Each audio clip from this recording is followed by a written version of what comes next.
Sir dream ഉണ്ടെങ്കിൽ അതിലേക്ക് ആ ഡ്രീം മാത്രം പോരാ, അതിലേക്ക് വർക്ക് കൂടെ ചെയ്യണമെന്ന് സാർ പറഞ്ഞിട്ടുണ്ടായിരുന്നല്ലോ. യെസ്. സോ നമ്മൾ എങ്ങനെ കൂടുതൽ കോൺസെൻട്രേറ്റ് ആകാം, പിന്നെ എങ്ങനെ കോൺഫിഡന്റ് ആകാം? ഞാനിപ്പോ പറഞ്ഞല്ലോ, എനിക്ക് ഡ്രൈവിംഗ് അറിയാം, പക്ഷെ മിക്കവാറും എൻ്റെ കൂടെ നല്ലൊരു ഡ്രൈവറും കൂടെങ്കിലും ഞാൻ കോൺഫിഡൻ്റ് ആയിട്ട് ഓടിക്കും. അപ്പൊ എനിക്ക് ഏറ്റവും അത്യാവശ്യം അതാണ് പിയർ ഗ്രൂപ്പ് എന്ന് പറയുന്നത്.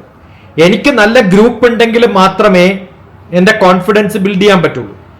എനിക്ക് നീന്താൻ അറിയില്ല, എനിക്കതിനുള്ള ചെറിയൊരു പാരഫർണിയ, എനിക്കൊരു സപ്പോർട്ടീവ് സിസ്റ്റം ഉണ്ടെങ്കിൽ ഞാൻ വെള്ളത്തിൽ ചാടാൻ ധൈര്യം കാണിക്കും. ഇതാണ് എൻ്റെ സപ്പോർട്ടീവ് ആയിട്ടുള്ള ഞാൻ പറയുന്ന ഓപ്പർച്യൂണിറ്റീസും സ്കില്ല് ഉണ്ടാക്കിയെടുക്കുക, അതൊക്കെയാണ് വേണ്ടത്.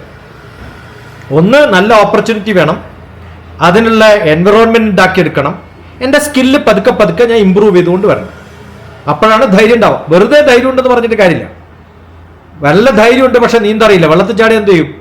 അത് അവസാനത്തെ നീന്തലാവും. അത് പറ്റില്ല. അതുകൊണ്ട് സ്കില്ല് ഉണ്ടാക്കി എടുക്കണം. സ്കില്ല് ഉണ്ടാക്കി എടുക്കണമെങ്കിൽ നല്ല മെന്റർ വേണം, നല്ല ടീച്ചേഴ്സ് വേണം, നല്ല കമ്പനി വേണം. ഇത് മൂന്നുണ്ടാവും.